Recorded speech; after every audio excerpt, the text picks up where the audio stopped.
Restons dans le contexte. Fabien Gay contre Monsieur Charles Consigny. Il y aura un petit sujet de quelques secondes sur qu'est-ce que c'est que la fraude sociale, qu'est-ce que représente la fraude sociale à l'échelle nationale. La faute à qui? La faute à qui, la fraude sociale, les gars? La faute à qui encore? T'en parle-t-on, Nargis? De quoi Eh bien, parle-t-on? alors, la fraude sociale, De quoi c'est parle-t-on? l'argent qui échappe à la sécurité sociale. Donc, des cotisations qui n'ont pas été versées ou encore des prestations indûment perçues. En 2025, le manque à gagner a atteint les 14 milliards d'euros pour la Sécu. C'est 1 milliard de plus qu'en 2024. Alors, d'où est-ce qu'elle vient, cette fraude? Il y a encore plus de fraudeurs. Au Conseil du financement de la protection sociale qui donc a publié ces chiffres. D'abord, du travail dissimulé. Il représente à lui seul 52% de la fraude. Les gars, on est d'accord que le travail dissimulé, c'est genre cash only. Genre tu vas dans un restaurant, il y a marqué cash only, tu vas te faire coiffer, il y a marqué cash only. On est d'accord que travail dissimulé, ça compte aussi les... Vous voyez ce que je veux dire, quoi? Ok. 52%. Parce que moi, je me rappelle au Japon, il y a beaucoup de travail dissimulé, les mecs. Hein. Il y a beaucoup de choses. Il y a beaucoup d'endroits au Japon où il y a marqué cash only.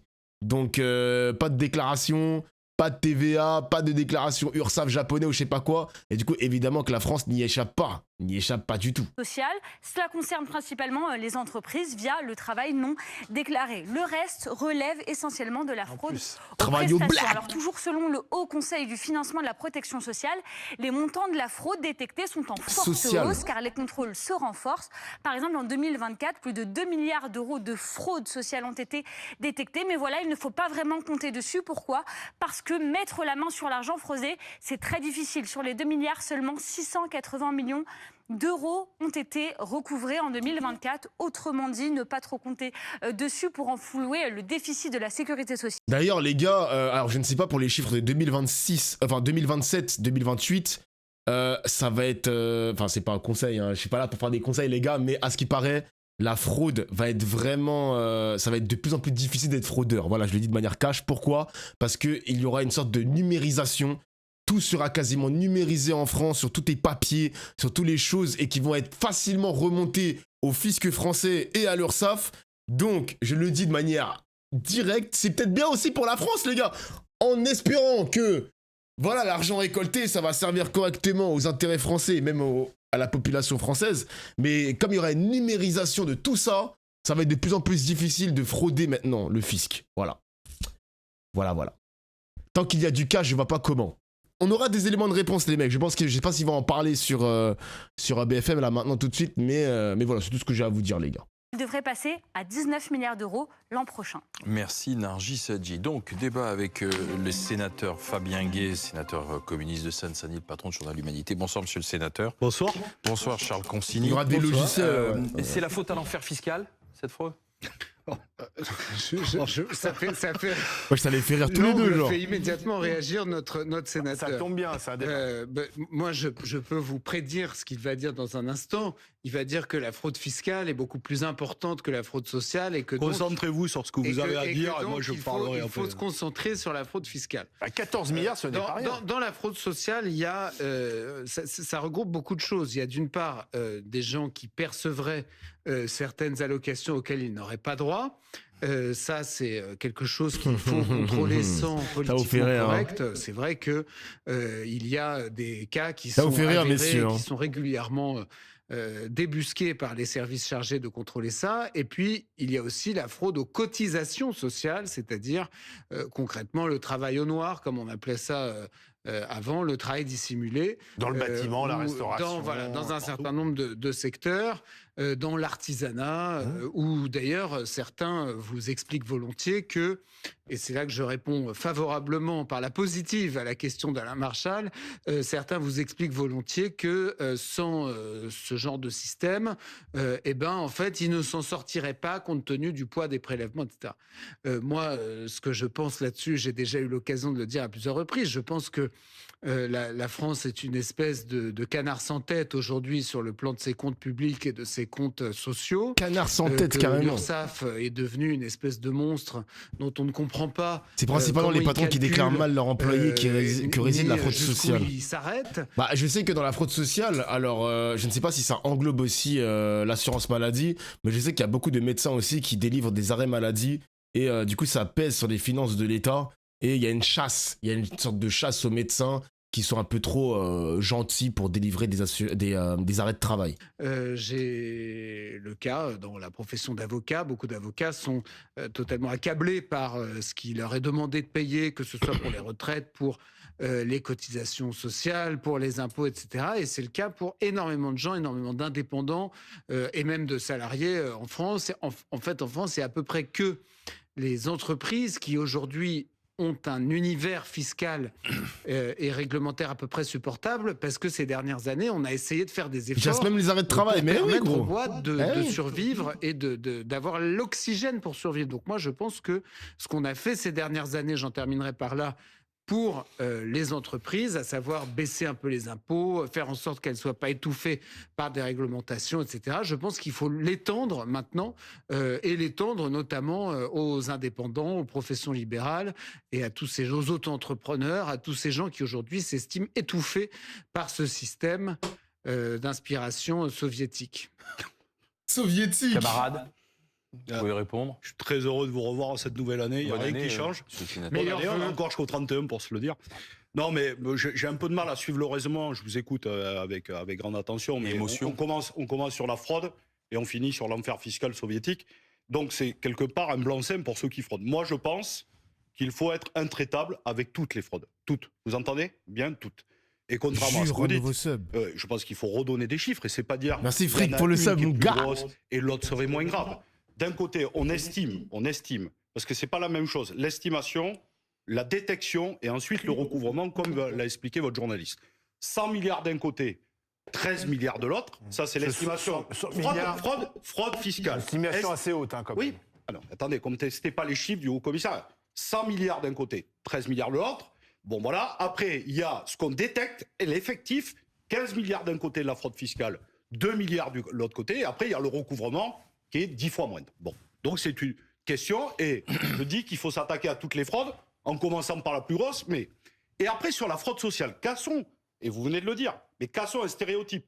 Ça serait la fraude de celui qui abuse à la prestation sociale. Ça existe. Bien sûr, et il faut le combattre. Notamment la fraude à la carte vitale. Alors, à la carte vitale, c'est vrai. À la fraude, à la question, notamment sur la pièce d'identité, c'est moins de 100 cas par an. Moins de 100 cas par an, donc il faut le combattre, mais c'est pas le plus gros. La grosse masse de la fraude sociale, c'est pas le type du RSA, 1,5 milliard de fraude, donc il faut le combattre, 3 milliards de non-recours. Donc déjà, vous voyez, il y a 1,5 milliard de fraude et 3 milliards de non-recours. Donc la masse de la fraude sociale, c'est les entreprises. Et c'est pas l'enfer fiscal, pas du tout.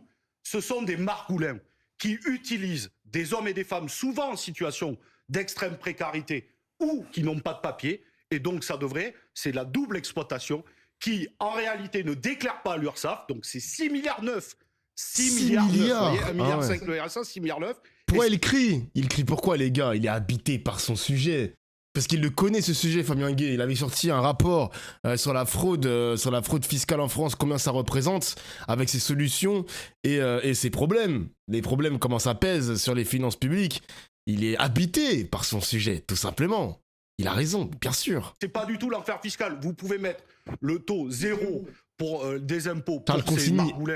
Et j'en connais un certain nombre. Et j'en ai combattu un certain nombre. D'ailleurs, d'autres m'ont traîné en procès. Et j'ai gagné pour les avoir dénoncés. Ah, on l'a traîné en procès aussi, sans papier. Donc là, vous pouvez faire ce que vous voulez. Ce sont des gens qui exploiteront la misère humaine. Et donc, sur cette question, nous devons être intraitables. C'est 6,9 milliards qui manquent aux caisses de la sécurité sociale. C'est des hommes et des femmes qui travaillent, mais qui ne sont pas déclarés et qui ne peuvent pas toucher les fruits de leur travail. Donc, c'est une question. Et effectivement, après, vous avez raison. Il y a la fraude au RSA. Il y a la fraude à l'assurance vieillesse, 40 millions. Vous voyez, 100 milliards de fraude fiscale, 40 millions d'assurance vieillesse. Mais il faut évidemment aussi le combattre. Et moi, je ne minimise aucune fraude, mais je pense qu'il faut s'attaquer à la grosse. Et d'ailleurs, et je finis par là, ça fait 8 ans que je suis parlementaire et 8 ans que je dis qu'il faut beaucoup plus d'inspecteurs et d'inspectrices sur le terrain pour aller débusquer la fraude sociale, notamment sur celles et ceux qui utilisent des travailleurs et des travailleuses sans papier, comme celles et ceux qui traquent les grands évadés fiscaux, parce que nous avons besoin de recouvrer beaucoup plus que ce que nous faisons aujourd'hui, ces sommes qui manquent. C'est sûr que, pour l'instant, c'est sûr, l'État français ne recouvre pas l'impôt. Peu. L'État français recouvre peu l'impôt. D'ailleurs, j'espère que vous avez lu Bien Libération ce week-end. Je ne manque jamais la lecture de Libération. Éric Lombard a donné une très grande interview. Éric Lombard, qui a expliqué pendant des mois et des mois, il n'a pas fait grand-chose à son passage à l'économie et finances, mais alors, ministre par éphémère. exemple, la taxe Zuckman, c'était non. Les Koum qui nous ont coûté plusieurs dizaines de milliards, c'était non. C'est une pratique bancaire, les Par contre, Koum. Par contre, il vient de dire, il y avait une petite note. Et j'ai demandé, sur les 500 grandes familles, une note de Bercy. D'ailleurs, Roland Lescure devrait la rendre publique, cette note, qu'a eu accès, évidemment, Éric Lombard, que les 500 grandes familles payent peu ou pas d'impôts. C'est pas les mots. Vous voyez, de l'extrême gauche ou du directeur de l'Humanité. Oui, mais là, c'est les mots d'Éric Lombard. Comme d'habitude. Donc c'est pas l'enfer fiscal pour tout le monde. Oui, mais comme d'habitude, on s'éloigne du sujet. Mais bien sûr. Ça vous embête. Non, pas du tout. Moi, alors là, demain, si j'étais parlementaire, demain, je signerais tout de suite le système intelligent qui ferait en sorte que les plus riches de notre pays payent ce que Joe Biden appelle leur juste part. Là-dessus, on est d'accord. Pour moi, il n'y a pas de raison qu'ils payent une part moins importante que les autres. Pour moi, mais c'est le cas. Tout le monde. Mais c'est le cas. Oui, mais c'est Éric Lombard qui vient de le révéler. Mais pourquoi ? Parce que le système. Ça concerne très peu de personnes. Oui, bien sûr. Mais pendant des semaines, vous avez expliqué ici. Attendez que Charles Consigny finisse. Mais il est bizarre quand même, parce que le journaliste, il explique que ça concerne très peu de personnes. Mais c'est pas parce qu'il y a peu de personnes qu'on doit forcément les exclure des impôts sur le revenu, genre. Ça va pas ou quoi ? Très peu de personnes. Et alors, paye tes impôts quand même. Et t'es une idiotie. Parce que c'est une idiotie. Mais oui, ça. Il est bon, Fabien. Moi, je l'aime bien. C'est une idiotie. On va pas refaire un débat sur la taxe Zuckman. En plus, d'abord. Pardon, on est en 2026. Passons à autre chose. Ils en payent quand même plein. Des impôts. 2026. Passons à autre chose. Quand même énormément. Très souvent, ce sont des gens qui ont des grandes entreprises, qui emploient beaucoup de monde. Ils payent beaucoup d'impôts sur les entreprises. Enfin voilà. Je veux dire, LVMH reste le premier contributeur, c'est une réalité. C'est une réalité. Ça, c'est vrai, ça. C'est une réalité. Premier contributeur fiscal. Donc, il y a un moment, on peut. Moi, ce qui me frappe beaucoup, d'abord, vous occultez le fait qu'il y a des gens qui, de leur propre chef, ne veulent pas être déclarés, etc., et veulent travailler au noir sur tout ou partie de leur activité. C'est une réalité.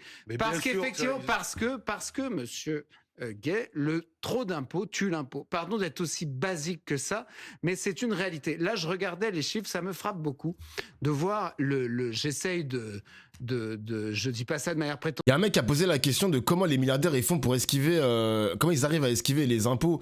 Les gars, il y a plein de méthodes comme ça d'optimisation fiscale ou à travers des sociétés écrans, des holdings, une société possède une autre société qui détient tel ou tel brevet ou des marques, et du coup ça commence par là, où tu commences à baisser un peu tes impôts encore et encore et encore. Il y a des mecs qui ne se versent pas de salaire, donc il y a des milliardaires par exemple qui vivent uniquement de leurs actions. Donc comme le salaire en France il est fortement imposé, le mec il va se verser en actions par exemple. Genre il y a plein de méthodes comme ça, où il y a des avocats spécialisés dans la fiscalité qui vont te donner des outils pour payer de moins en moins d'impôts, genre.